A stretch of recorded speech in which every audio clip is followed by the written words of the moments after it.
presidente da Câmara, deputado Rodrigo Maia, anuncia que após as eleições deve colocar em discussão uma nova proposta de reforma política. Comissão especial da Câmara que analisa medidas contra a corrupção ouve representantes da Polícia Rodoviária. Eles querem que o teste de integridade a que são submetidos valha para todo o serviço público.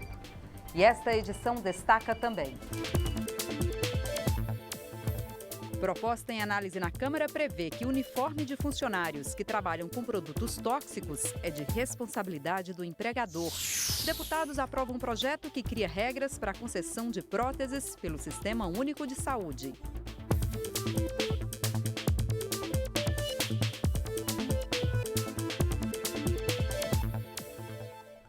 Boa noite em Brasília, 8 horas, o Jornal da Câmara começa agora.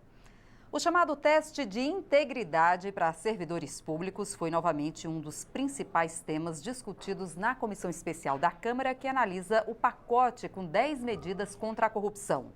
Desta vez, as críticas partiram de representantes da Polícia Rodoviária Federal.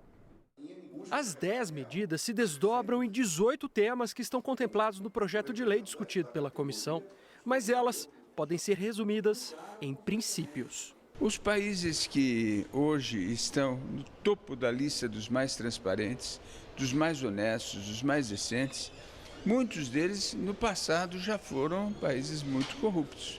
O que fizeram para mudar? Mudaram a legislação, é o que nós estamos fazendo aqui.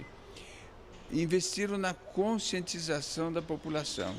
Em terceiro lugar, fortaleceram os institutos, as instituições que já têm a finalidade de fiscalizar e defender o erário. O representante do Vem Pra Rua explicou que o movimento participa da elaboração das medidas desde o início e afirmou que os movimentos sociais vão acompanhar de perto a tramitação do projeto. Nós vamos sim criar uma ferramenta que é o mapa das 10 medidas. Essa ferramenta vai conter o posicionamento de cada parlamentar em relação aos temas e como ele pretende votar e defender esses temas. Os outros 2 convidados da audiência pública eram representantes da Polícia Rodoviária Federal. Para eles, um dos temas que precisa ser modificado é o chamado teste de integridade. E isso tem uma razão, segundo o corregedor da corporação. Não pode ser obrigatório para uma categoria profissional e ser relativizado às demais. O representante dos sindicatos dos policiais rodoviários também criticou esse ponto do projeto. Assim como tem policial corrupto, tem médicos, advogados, profissionais liberais, servidores públicos e agentes públicos de toda a ordem. Só para o policial que é obrigatório? Não. Ou é obrigatório para todos, ou não é obrigatório para ninguém. Para o relator da comissão especial, a função das audiências é justamente aperfeiçoar o projeto, que tem recebido diversas sugestões. Nós estamos recebendo contribuições, veio uma que tem agradado muito aqui à comissão, que é a redação que diz que para a aplicação do teste de integridade tem que haver uma suspeita prévia e tem que haver uma autorização judicial. Isso traz esse instrumento que foi aplicado em outras culturas, em outras sociedades, que têm aí construções diferentes da nossa, traz o instrumento sem generalizar e colocar todo mundo sob suspeição. O presidente da Câmara, deputado Rodrigo Maia, anunciou hoje que após as eleições municipais deve colocar em discussão uma nova proposta de reforma política. O anúncio foi feito durante o lançamento do Sistema de Informações Eleitorais da Câmara. O banco de dados reúne informações das eleições de 2010, 2012 e 2014 e vai estar disponível a todos os usuários do portal da Câmara. Um banco de dados que reúne informações sobre as eleições de 2010, 2012 e 2014. No Sistema de Informações Eleitorais, lançado pela Câmara dos Deputados, é possível levantar idade, sexo e etnia dos candidatos de forma cruzada com os locais das candidaturas, partidos e desempenho nas urnas. Um leque de dados que vai facilitar estudos e comparações das informações armazenadas pelo Tribunal Superior Eleitoral. Criar ferramentas que permitissem entender esse mundo das eleições, né, e dotar o debate legislativo de parâmetros, né, para informar para que o Congresso possa tomar decisões mais bem informadas. A gente quer agora, como próximo passo, comparar as eleições de 2012 com as de 2016, né? Com todas as mudanças que houve na legislação. O sistema de informações deve auxiliar uma provável reforma política. Durante o lançamento, o presidente da Câmara, deputado Rodrigo Maia, criticou o modelo de financiamento das eleições deste ano e disse que, após o pleito, deve colocar em discussão uma reforma política que promova mudanças no sistema eleitoral. Eu acho que a gente deve, após as eleições municipais, sim, ao meu ponto de vista, tenho conversado também com o presidente do Senado, Renan Calheiros, e tenho certeza que a gente pode, em conjunto, construir num outro momento, um momento de pós-eleição, que será uma eleição muito difícil, as condições para que o parlamento entenda que ele precisa, né, mudar o sistema eleitoral e tratar de forma mais clara como financiar. Se vai financiar com menos recursos, tem que se procurar um sistema que dê legitimidade, mas que também seja mais barato. Esse sistema que está aí, ele é muito caro. Qual é a minha crítica a essa decisão do Supremo, que depois foi confirmada pela Câmara dos Deputados? A minha crítica é que nós decidimos pela proibição do financiamento eleitoral sem mudar o sistema eleitoral. Portanto, é isso que eu tenho chamado um salto no escuro. Mas agora, isso já está decidido, nós vamos para as eleições tal como está estabelecido e vamos fazer agora um balanço, um inventário logo depois das eleições para saber qual é o resultado, para que possamos então sugerir e discutir reformas. Além de auxiliar os deputados e senadores na elaboração de leis, o sistema facilita estudos e pesquisas. Qualquer pessoa pode acessar os dados. Basta entrar no portal da Câmara, www.câmara.leg.br. O Congresso Nacional sediou o Seminário LGBT, evento anual que reúne diferentes entidades, organizações, movimentos e ativistas da igualdade de direitos. A iniciativa foi de 4 comissões da Câmara: a de Direitos Humanos e Minorias, de Legislação Participativa, de Educação e de Cultura. O debate este ano abordou as várias formas de tratar a diversidade nos relacionamentos humanos. O deputado Jean Willis, um dos que solicitaram o evento, explicou que é grande a preocupação com o aumento dos movimentos de agressão e difamação com ou sem o uso das redes sociais. Nesse clima de polarização política e de crise política e de crise de representatividade, a comunidade LGBT é um alvo preferencial de ataques, de calúnias e difamação. O bullying é praticado largamente nas escolas, mas também o cyberbullying, né? As mulheres e as mulheres lésbicas são muito vítimas de difamação, de ataques, insultos, de propostas de estupro corretivo. Quase sempre as pessoas compartilham isso sem refletir. Então a gente pergunta, e se você for o próximo? A comunidade LGBT veio defender propostas em análise na Câmara. Uma delas garante o registro civil do transexual com o nome e a identidade de gênero que escolher. Segundo o presidente da UNA LGBT, entidade que defende os direitos de quem tem diferentes orientações sexuais, é importante também aprovar a criminalização da homofobia. Não dá para ser tratado como qualquer outro crime. É preciso que o delegado, a polícia civil e o judiciário caracterize isso como um crime de intolerância e de ódio a uma população. O que nós queremos é respeito, nós não queremos privilégio nenhum, nós queremos ser respeitados como qualquer outro. Aceitação, a gente sabe que é difícil por certos setores da sociedade, mas nós queremos ser cidadão completo. A comunidade LGBT também defende a proposta do Estatuto da Família do século XXI, que se contrapõe ao conceito de que apenas a união entre homem e mulher formaria uma família. A deputada Érica Cocai disse que é preciso questionar posturas que negam direitos e tornam lésbicas, gays, bissexuais, travestis e transexuais pessoas invisíveis na sociedade. Nós não podemos permitir que continue a invisibilização da população LGBT das políticas públicas. Como nós podemos permitir que haja uma educação democrática, se uma educação que discrimina e que expulsa das escolas as pessoas porque são como são? Então, portanto, políticas públicas são fundamentais. A Comissão de Seguridade Social da Câmara aprovou uma proposta que responsabiliza empresas pela lavagem dos uniformes usados por empregados. A regra só vale quando o trabalhador tem contato com produtos nocivos à saúde ou ao meio ambiente. Guilherme Alves é preparador e pintor de tinta automotiva, um produto que contém elementos tóxicos.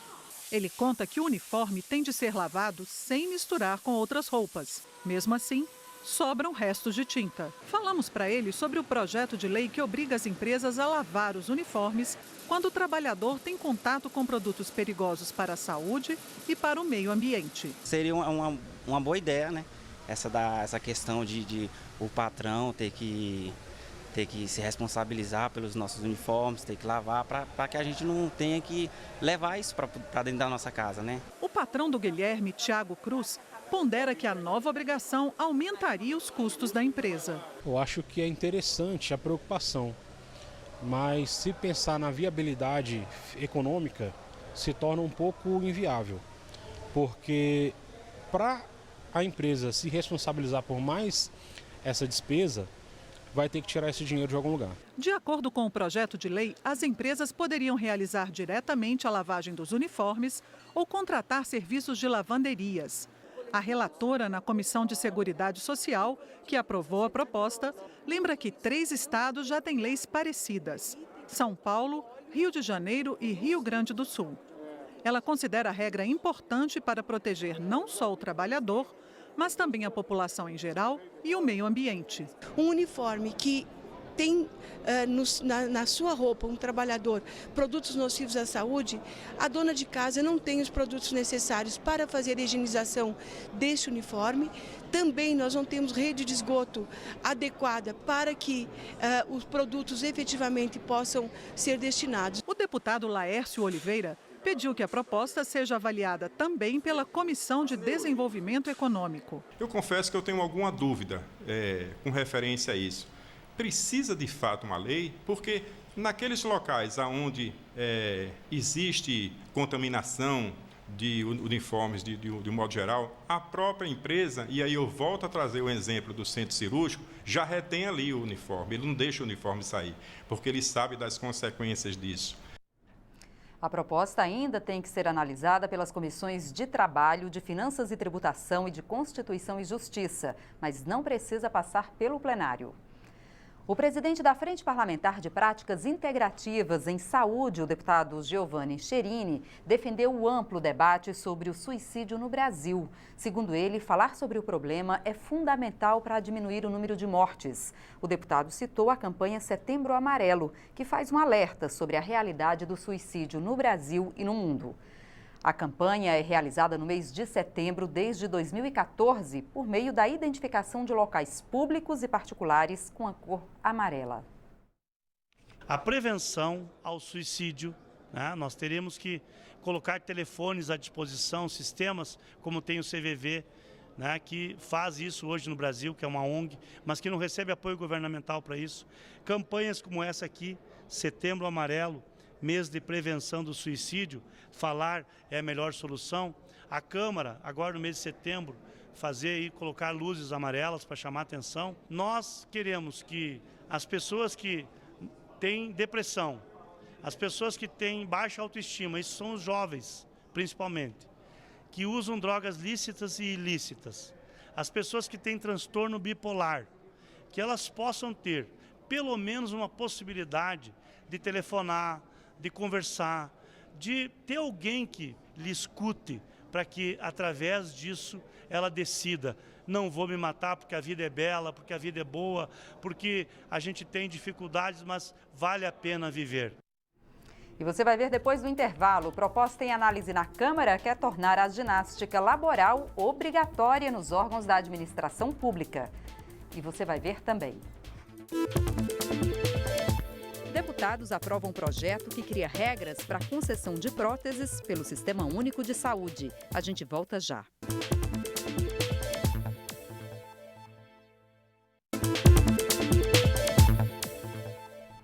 Melhorar a saúde dos trabalhadores, tornando obrigatória a ginástica laboral em todos os órgãos da administração pública. Se aprovada, essa proposta que está em análise na Câmara pode aumentar o rendimento de funcionários e evitar doenças como a lesão por esforço repetitivo. Segundo uma pesquisa do Ibope, mais da metade dos brasileiros passam o dia sentados. E esse grande tempo sem fazer nenhuma atividade física pode causar problemas de saúde, como doenças crônicas e obesidade. Além disso, as pesquisas apontam também que a falta de incentivo para atividades físicas nas empresas atinge 58% dos entrevistados. Mas isso pode ser evitado. Basta o funcionário tirar alguns minutos da sua rotina de trabalho para fazer exercícios, a chamada ginástica laboral. Durante o dia, poderia tirar 10 minutos por dia, já era o suficiente para fazer esse trabalho. E 10 minutos compensaria muito mais do que ele faltar e deixar a empresa na mão. Certo? Quer dizer, isso é um investimento que ele tem uma recompensa muito maior. A proposta é do deputado Luiz Couto. Ele quer tornar obrigatória a realização de ginástica laboral em órgãos da administração pública. Serão aulas de ginástica de pequena intensidade, no sentido de ajudar as pessoas a ter o melhor equilíbrio funcional, a também ter o equilíbrio da sua saúde e poder trabalhar com motivação. Um seminário realizado aqui na Câmara debateu a incidência de problemas mentais em bancários. A ideia é promover a discussão de uma política nacional de proteção aos trabalhadores do setor.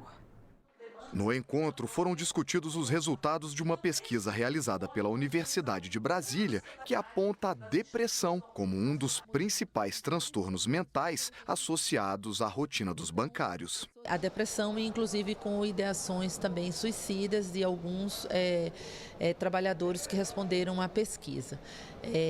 Ou seja, a organização do trabalho bancária, como ela se coloca hoje, de uma maneira bastante gerencialista, produtivista, influencia bastante esse agravamento do sofrimento e esses transtornos. A pesquisadora explica ainda que a situação é mais grave entre os funcionários de bancos privados, que sofrem uma pressão maior por resultados. Para o presidente do Sindicato dos Bancários de Brasília, este tema estará cada vez mais presente nas negociações entre empresas e empregados. Nós temos em Brasília mais de 700 pessoas afastadas, acima de 4 dias, em função de doenças mentais. Nos anos 80 e início dos anos 90 nós tínhamos a lerdose como principal causa e agora a gente já tem a questão psicológica. O que a gente faz é discutir na mesa de negociação. Agora nós temos database e vamos apresentar uma série de demandas para evitar a doença e para que as pessoas tenham um tratamento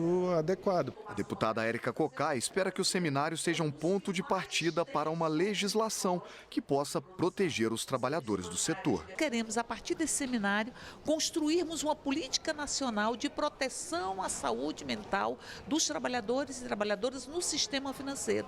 E queremos, deste seminário, elaborarmos uma cartilha para que nós possamos divulgar e difundir esta discussão. E a Comissão de Seguridade Social e Família aprovou um projeto que cria regras para a concessão de tutelas de urgência, que é um pedido feito à Justiça para garantir, por exemplo, que pacientes que precisam de próteses sejam atendidos. Isso em casos de procedimentos médicos e odontológicos. A proposta é resultado do trabalho da CPI da máfia das órteses e próteses. A medicina moderna tem se mostrado capaz de desenvolver soluções cada vez mais sofisticadas para proporcionar qualidade de vida aos pacientes que, por algum motivo, tiveram sequelas físicas e, por isso, precisam de próteses para suprir funções que o próprio corpo não consegue mais. Existem próteses de diversas naturezas, como, por exemplo, de membros motores, mamárias, dentárias, cardiológicas, neurológicas e auditivas, entre várias outras. Quando o paciente necessita de alguma delas, o médico faz o pedido ao Sistema Único de Saúde, o SUS, ou ao plano de saúde do paciente. Muitas vezes, esse pedido é negado. Nesses casos, o advogado entra no circuito e faz um pedido ao juiz de tutela de urgência, que, se concedido, garante a prótese imediatamente ao paciente. Ocorre que a CPI, que investigou a máfia que atua no setor, comprovou casos em que aconteceram implantes desnecessários, uso de próteses vencidas, excesso na quantidade, cobrança triplicada, ou seja, pagaram a mesma conta o SUS, o plano de saúde e o paciente, além de outros desvios de conduta. O relator na comissão, que foi também o presidente da CPI, deputado Geraldo Rezende, comentou o motivo da proposta. Existia uma verdadeira máfia onde estavam implicados médicos, infelizmente, distribuidores, fornecedores, inclusive os próprios industriais, além de pessoas ligadas à área do direito, não só advogados, mas inclusive participando elementos do Poder Judiciário. O deputado Paulo Folleto explicou como deverá ser o rito para a concessão de tutela, caso o projeto se torne lei. O médico e o odontólogo vão ser obrigados a colocar o motivo da urgência, por que não usar um outro material, por que usar aquele material mais caro. Vai ter, para antecipação de tutela, vai ter um tempo para manifestação do órgão que está recebendo a liminar, se é o Estado, o município, o governo federal, se é o plano de saúde. Já o diretor do Instituto Brasileiro de Estudo e Defesa das Relações de Consumo fez um contraponto e criticou o projeto. Se você criar burocracia para a concessão de antecipação de tutela, você vai matar o paciente. Não tem jeito. Porque tudo que o plano de saúde faz é para dificultar a vida do consumidor. Eu vejo esse projeto de lei contra o direito do consumidor. A proposta está agora na Comissão de Constituição e Justiça. Esta edição termina agora. Para outras informações ou para rever nossas reportagens, é só acessar a nossa página na internet. O Jornal da Câmara volta amanhã. Até lá. Tchau.